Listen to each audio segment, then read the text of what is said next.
الحمدللہ رب العالمین والصلاة والسلام علی سید الانبیاء والمرسلین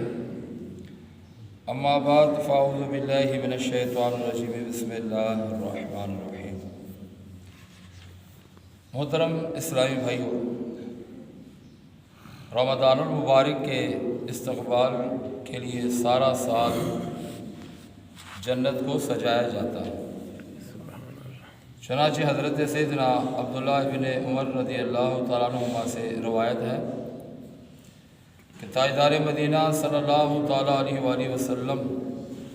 کا فرمان عالی شان ہے، بے شک جنت ابتدائی سال سے آئندہ سال تک رمضان المبارک کے لیے سجائی جاتی ہے،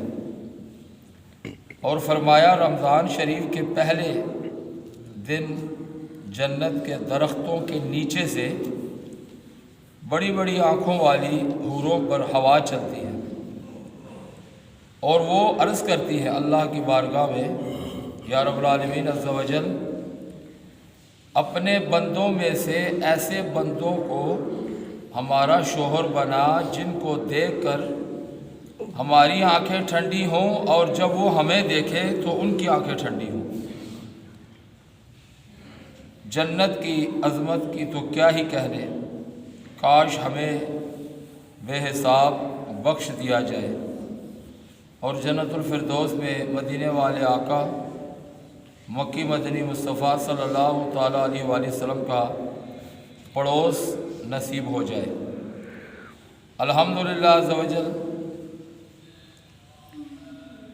یہ جنت جو ہے وہ روزہ داروں کے لیے ابتدائی سال سے لے کر رمضان تک سجائی جاتی ہے، اور جس چیز کو جس کے لیے سجایا جائے اس کو پھر اس میں داخل کیا جاتا ہے۔ تو روزہ دار کتنا خوش نصیب ہے اگر وہ رمضان کے روزے رکھتا ہے، اس کے لیے جنت سال کے ابتدا سے لے کر رمضان تک سجائی جاتی ہے، اور پھر وہ حوریں جو جنت کے اندر ہیں، جو یہ دعا کرتی ہیں کہ یا اللہ اپنے بندوں میں سے ایسے روزہ داروں جنہوں نے رمضان کے روزے رکھے ہوں ان کو ہمارا شوہر بنا، ان کو دیکھ کر ہماری آنکھیں ٹھنڈی ہوں اور ہمیں دیکھ کر ان کی آنکھیں ٹھنڈی ہوں۔ تو جو شادی شدہ حضرات ہیں وہ اس بات کو بخوبی سمجھتے ہوں گے، جب وہ 10-15 دن کام کاج کر کے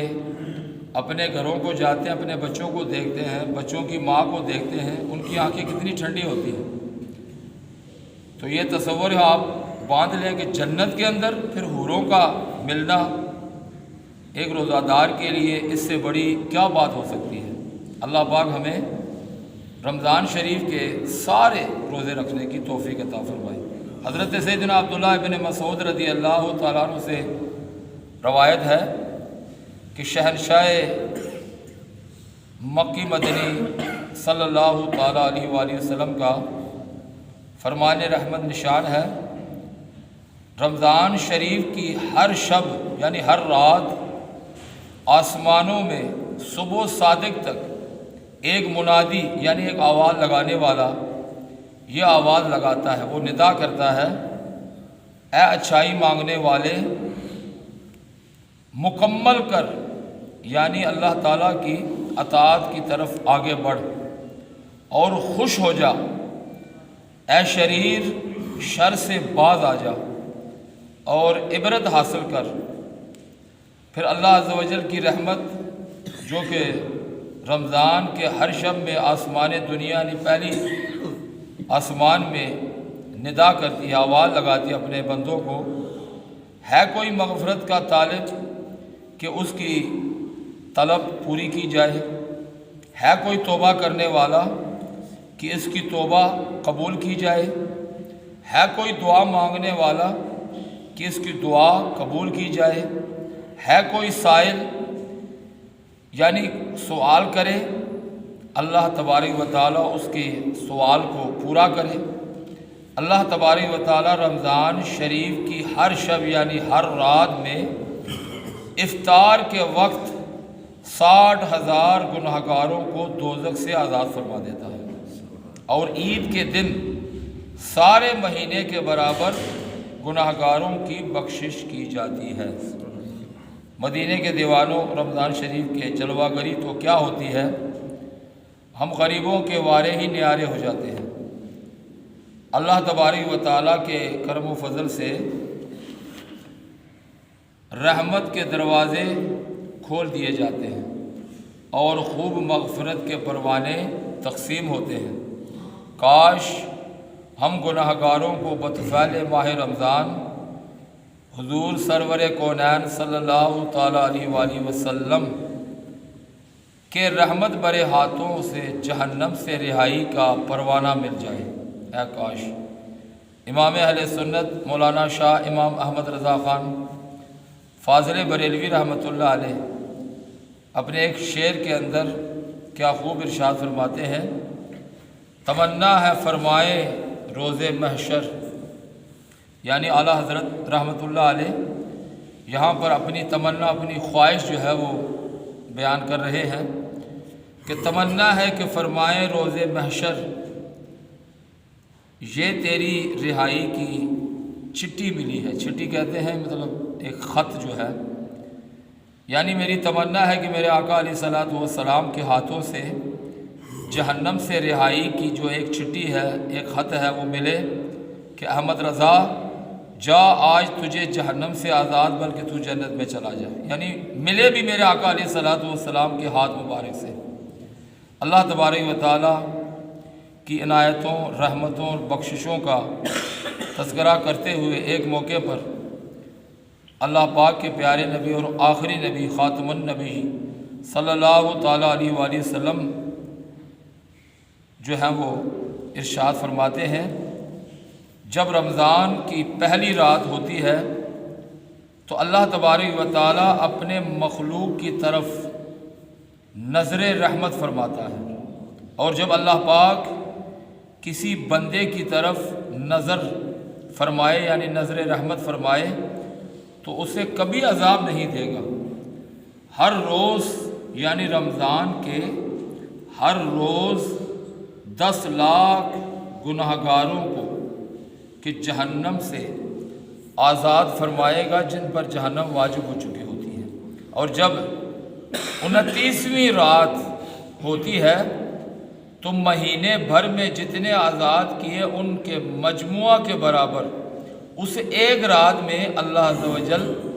جہنمیوں کو آزاد فرما دیتا ہے۔ پھر جب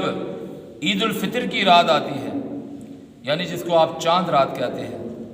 عید الفطر کی رات آتی ہے تو ملائکہ خوشی کرتے ہیں اور اللہ پاک اپنے نور کی خاص تجلی ملائکہ یعنی فرشتوں پر فرماتا ہے، اور فرشتوں سے فرماتا ہے، اے گروہ ملائکہ، اس مزدور کا کیا بدلہ ہے جس نے کام پورا کر لیا؟ تو فرشتے عرض کرتے ہیں، یا اللہ پاک اس کو پورا اجر جو ہے وہ دی جائے، اس نے مزدوری کی ہے۔ اللہ پاک ارشاد فرماتا ہے، میں تمہیں گواہ کرتا ہوں، تم گواہ رہو، جن جن لوگوں نے روزے رکھے ہیں انہوں نے اپنی مزدوری پوری کی ہے، میں نے ان سب کو بخش دیا ہے۔ تو اللہ عز و جل کی بارگاہ میں دعا ہے کہ رب العالمین ان باتوں پر ہمیں عمل پیرا ہونے کی توفیق عطا فرمائے، تاکہ ہمیں جنت کی حوریں بھی ملیں، جنت کی بہاریں بھی ملیں۔ لیکن پیارے اسلامی بھائیوں، مزدوری کرنے کے بعد بغیر مزدوری، بغیر محنت کے تو پھر ظاہر ہے جنت اتنی آسانی سے نہیں ملتی، بھوک پیاس برداشت کرنی پڑتی ہے۔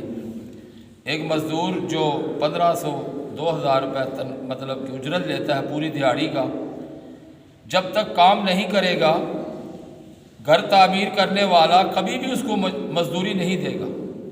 مزدوری لے گا اس سے، وہ کہے گا 1000 اینٹ یا 2000 اینٹ مستری لگائے گا، مزدور پہنچائے گا تو دونوں کو دیہاڑی ملے گی، اگر نہیں پہنچائے گا تو مالک نہیں دے گا۔ تو آج اگر ہمارے پاس رمضان کا مہینہ آ رہا ہے، عنقریب ہم رمضان کے مہینے میں داخل ہوں گے، تو یہ مزدوری ہمیں پوری کرنی پڑے گی، ہمیں اس کے روزے رکھنے پڑیں گے، تب یہ تمام نعمتیں جو بیان ہوئی آپ کے سامنے یہ ہمیں ملیں گی۔ یہ اللہ کا وعدہ ہے کہ فرشتوں گواہ ہو جاؤ کہ جس نے مزدوری پوری کی اس کو پورا اجر ملے گا۔ تو اللہ تبارک و تعالی کبھی بھی کسی کی کوشش، کسی کی نیکی کو ضائع نہیں فرماتا۔ ایک دنیا دار بندہ جو مالک ہے، مزدور کی مزدوری اس کو دے دیتا ہے، تو رب العالمین تو پھر بڑا ہی انصاف اور عادل اور انصاف کرنے والا ہے۔ تو لہٰذا اس مہینے کے روزے ہم تمام مسلمانوں پر فرض کیے گئے ہیں۔ کبھی تو میں جب بازار میں نکلتا ہوں میں بڑا حیران ہوتا ہوں، یا اللہ یہ لوگ کتنے لالچی ہیں، برائے نام کہ وہ پردہ لگا دیتے ہیں مطلب دکان کے سامنے، مجھ جیسے ہٹے کٹے بڑے زبردست صحتیاب لوگ اندر بیٹھ کر کھا رہے ہوتے ہیں۔ بہت بے شرم اور بے حیا قسم کے لوگ ہیں، بڑے بد نصیب ہیں کہ ایک مہینے کے بعد جب ان کے پاس رمضان آیا تو اب بھی ان کو توفیق نہیں کہ صرف چند گھنٹے کے لیے ان نعمتوں کو چھوڑ کر اللہ کی بارگاہ میں مطلب سرخرو ہونے کے لیے روزے ہی رکھ لیں۔ بہرحال ان کی بدقسمتی ان کے ساتھ، جنہوں نے روزے رکھے، جو لوگ روزے رکھیں گے ان کی خوش قسمتی انہی کے ساتھ۔ اللہ تبارک و تعالی ہمیں عمل کی توفیق عطا فرمائے۔ وآخر دعوانا ان الحمد